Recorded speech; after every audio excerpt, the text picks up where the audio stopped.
Bradley Edouard, je suis médecin biologiste spécialisé en biologie de la reproduction au CHU de Bordeaux en France.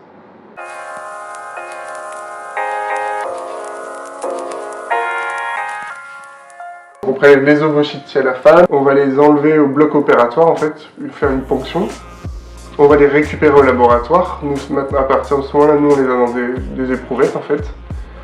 On va les trier et après on va les mettre en contact avec les spermatozoïdes de monsieur qu'on aura préalablement préparés. On sélectionne les plus bons et les plus mobiles en fait. On va les garder au chaud, laisser l'embryon se développer quelques jours.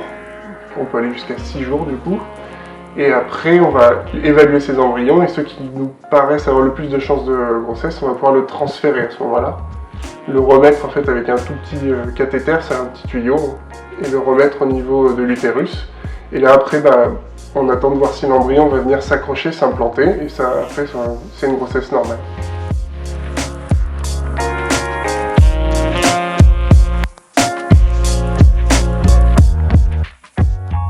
Dans une petite boîte de pétri, alors c'est une petite boîte en fait vraiment, après qui est matériaux spécifiques, on contrôle la température et tout.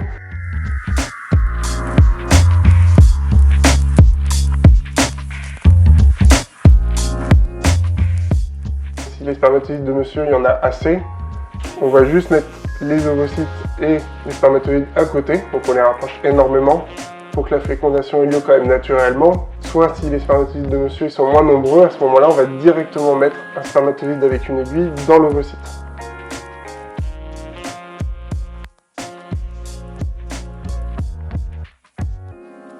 Une fois que la réimplantation est faite, on attend de voir si justement l'embryon, une fois qu'on l'a mis, est-ce qu'il va vraiment s'implanter. Et on fait un test de grossesse en général 15 jours après le geste, pour savoir s'il y a eu implantation ou pas. Et à partir du moment où la grossesse est lancée, c'est une grossesse, tout ce qu'il y a de plus classique, on va dire. Il faut faire attention, c'est plus d'alcool, plus de tabac.